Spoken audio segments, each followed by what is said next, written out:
O Evangelho em 3 minutos, com Mário Persona. Na história da humanidade, você encontra muitos exemplos de reinos e governos que são organizados antes mesmo de assumirem o poder. Geralmente, algum partido de oposição ao governo vigente começa a se articular e a decidir quem assumirá cada posição na nova ordem de coisas.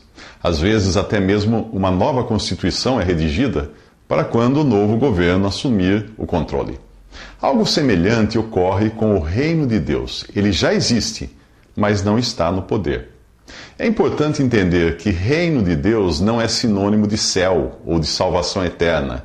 O reino é a esfera de governo de um rei sobre seus súditos, sejam eles submissos ou não. Jesus veio ao mundo para reinar, porém foi rejeitado. Portanto, o reino de Deus já estava no mundo, funcionando nos bastidores, pois o rei tinha seguidores em campanha divulgando as suas propostas de governo e convidando as pessoas a se filiarem ao reino. Ao mesmo tempo, Jesus dava provas de que seu reino era real, ao revelar o seu poder e de como seria a vida na terra quando estivesse no trono. A cura da mulher encurvada era uma dessas provas.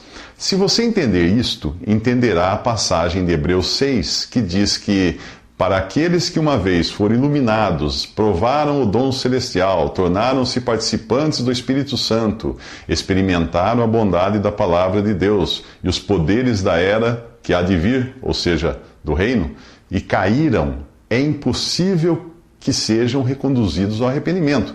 Isso está em Hebreus 6, de 4 a 6. Essas pessoas são as mesmas que tiveram um contato direto com Jesus e não foram salvas, porque não creram de verdade. Elas estavam no reino, porém eram contrárias ao rei. Elas foram expostas à luz da presença de Cristo, sentiram um gostinho do dom celestial e foram participantes do Espírito Santo ao serem influenciadas por ele.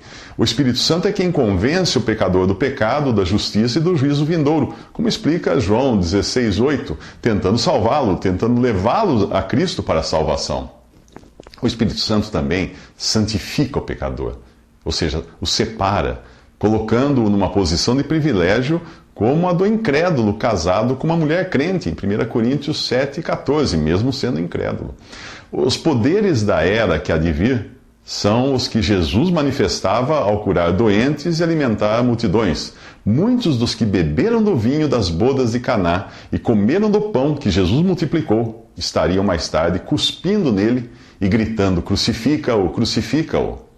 Para mostrar que na ausência do rei, o reino iria se deteriorar nas mãos dos homens, Jesus faz uma pergunta e a responde na forma de 2 exemplos. Com que se parece o reino de Deus? Com que o compararei? É como um grão de mostarda que um homem semeou em sua horta. Ele cresceu e se tornou uma árvore, e as aves do céu fizeram ninhos em seus ramos. É como o fermento que uma mulher misturou com uma grande quantidade de farinha e toda a massa ficou fermentada. Nos próximos 3 minutos você ficará surpreso ao descobrir como as religiões invertem o significado destes exemplos.